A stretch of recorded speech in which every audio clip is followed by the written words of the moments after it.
Ô, Caio, dúvidas bíblicas aqui, vamos? Por favor. Hoje, terça-feira. Ô, Caio, o que Jesus queria dizer por gentios e pagãos? Qual seria a diferença entre eles? Gentios e pagãos, que no Novo Testamento equivale à mesma coisa. É a mesma coisa? É, porque é uma linguagem dos judeus. Para o judeu, quem não era judeu era gentio. Gentio é sinônimo de pagão na interpretação dos judeus do Novo Testamento. Então, quando dizia esses são gentios, eles estavam dizendo esses são pagãos. Seria como na linguagem hoje, seria uma gentalhas? Uma coisa assim? É pior. É um termo preconceituoso? Totalmente, só que é de natureza religiosa. O outro é um alienado, é um ignorante, é um perdido. Esse é o gentio. É o gentio. É. Tá. Agora, o que significa para Jesus? É isso? Isso. O que Jesus queria dizer quando ele dizia esse nome. Qual a diferença entre eles e o significado disso para Jesus? Ele só está dizendo aos judeus, e usando, na maioria das vezes, Jesus usa essa expressão para dizer que os verdadeiros pagãos e os verdadeiros gentios eram os judeus. Olha, ele devolve. Ele devolve o tempo todo. Porque ele diz, vocês acham que são bons porque saúdam uns aos outros? Qualquer pagão faz o mesmo. Ele está dizendo, vocês se acham superiores, mas vocês só são amigos dos amigos de vocês, só tem coleguismo com os idênticos e afins, só aceitam a irmandade daqueles que são totalmente semelhantes a vocês. Assim fazem os pagãos, de modo que vocês não passam disso que vocês discriminam. Porque se vocês fossem discípulos do reino de Deus, vocês amariam os inimigos, que os pagãos não costumam fazer de modo algum, orariam por aqueles que os perseguem, que os pagãos não conseguem entender nem praticar. Vocês abraçariam a certeza de que a vida de um ente do reino de Deus é comprometida com o perdão sempre, o que não é o caso de vocês. Vocês têm uma dificuldade enorme de perdoar, portanto vocês são pagãos. Se vocês fossem discípulos do reino de Deus, vocês nunca diriam bem feito, bem feito. Vocês nunca diriam olho por olho, dente por dente, ou seja, fez em mim, vai levar também. Vai ter o troco. Vou atrás. Isso tudo que vocês fazem todo dia, dizendo que é justiça, no meu dicionário, Jesus diz, se chama paganismo. Vocês ficam achando que o pagão é quem adora um ídolo de pau, pedra, mas vocês adoram o templo. Vocês adoram o rito do templo. Vocês adoram o dinheiro de vocês, tanto quanto acham que o dinheiro que vocês dão para o templo fez de vocês um ente superior. É assim que pensa o pagão. O pagão é um ente de barganhas. Ele diz, eu te dou essa bengala, mas tu me dás um cetro. Para Deus. Ele negocia. Eu te ofereço 15 dias de jejum, mas tu me dás um ano de fartura. Esse é o pagão. O pagão é quem diz, eu farei isso, eu juro que farei, voto que farei, prometo que farei, mas o que eu quero, em troca, é que tu me realizes isto. Este é o pagão. E é contra isso tudo que Jesus se insurge o tempo todo no Evangelho. Agora, Jesus chama de gentil e também de publicano, que é uma palavra negativa na linguagem dos judeus dos dias de Jesus, mas em Mateus 18 ele fala daquele cara que ofendeu um irmão. Você ofendeu o jovem. Aí o jovem ficou magoado, te procurou. Braulio, você me ofendeu horrivelmente. Poxa, Braulio, nós somos amigos, que é isso?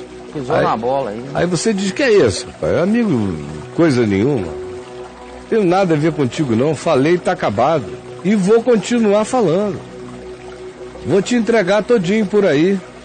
E o jovem, não faça isso comigo, nós somos amigos, eu não fiz nada. Não, mas não me interessa. Aí vai o jovem, segundo Jesus mandou, chama o Gabiru, chama o Kenneth. Aí vão os dois. Jovem Kenneth. E Gabiru. Falar com você, como Jesus disse. Se o teu irmão não te ouvir, Mateus 18, chama duas testemunhas que conhecem a história, participaram de tudo. E vai ver se tu conversas com ele, para ver se tu o demoves, para ver se tu o ganhas, para ver se tu paralisas essa guerra que ele está querendo instituir. Aí vão lá, Kenneth e Gabiru com o jovem. Braulio, por favor, você já trabalha com a gente há anos, nós te amamos, você nos conhece, não ouve nada, Braulio. Não, eu vou continuar e vou manifestar a minha inimizade para com o jovem e tal. Aí Jesus disse que como o jovem, o Gabiru, o Kenneth e você pertencem ao mesmo grupo de comunhão, de oração, a um corpo espiritual que se reúne e diz, onde estiverem 2 ou 3 reunidos em nome dele, ele estará no nosso meio.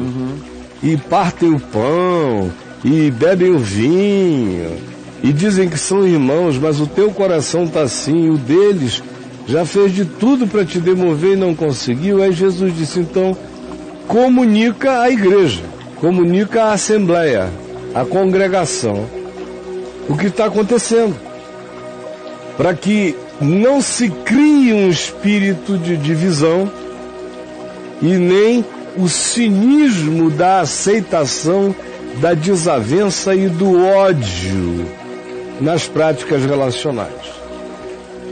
E aí a igreja ou a congregação, que são palavras equivalentes, chama esse irmão, chama o Braulio e diz, Braulio, meu irmão, que é isso? Vamos nos pacificar. Aí o Braulio chega e diz, eu lá quero saber nem deles, nem de vocês, nem de coisa alguma. Vou fazer o que me deu na cabeça, tô com ódio mesmo, não volto atrás. E ó, quer saber? Tchau. E vai embora. Aí Jesus disse, nesse caso, depois de esgotadas todas essas tentativas, considera essa pessoa como um gentil, como um pagão. Aí alguém diz, viu? Jesus tinha uma receita final de discriminação e de preconceito e de exclusão preconceituosa do indivíduo que não quis aceitar o consenso. Então, logo, nós faremos do mesmo jeito. Fizemos, conversamos, ele não quis para nós, agora ele é um desviado, a gente nem fala com ele, a gente vira a cara. Só que o negócio não termina aí. Seria assim se Jesus fosse um grande hipócrita, recomendasse que o tempo todo a gente amasse os inimigos, orasse pelos que perseguem, tivesse misericórdia do que não concorda conosco e fôssemos generosos com aquele que até nos detesta em muitas ocasiões. Só se ele fosse um hipócrita, para que essa conclusão dele significasse isso. O que essa conclusão deles, considera gentil e publicano, significa? Significa tratar o gentil e o publicano do jeito que Jesus tratava. Como é que Jesus tratou os gentios e os publicanos? Ele não comia com eles quando era chamado? Ele não os tratava com misericórdia quando os encontrava? Ele não os discriminava ao vê-los? Ou seja, a última medida recomendada por Jesus é, já que eles não querem ser parte desse grupo, nós não deixaremos de tratá-lo com a misericórdia, com a justiça, com a fidalguia, com a educação, com os modos, com a simpatia com a qual nós tratamos a todos os publicanos e tratamos a todos os gentios, se vocês são de fato meus discípulos. Do contrário, o Novo Testamento laboraria numa incoerência brutal. E eu não teria o menor respeito pela lógica conclusiva de Jesus. Porque eu tenho que ler Jesus a partir de Jesus. E é abundante o modo como ele trata os gentios. Abundante, farto, material de graça. Não teria porquê, só porque o cara entrou num determinado grupo e surtou dentro do grupo, daí para diante eu tratar como os evangélicos tratam os afastados, os desviados, os disciplinados e tudo mais. Ou seja, de maneira anti-evangelho. Exclusiva total. Então, poderia falar muito mais sobre isso, mas em resumo está aqui o que eu vejo em Jesus nos evangelhos.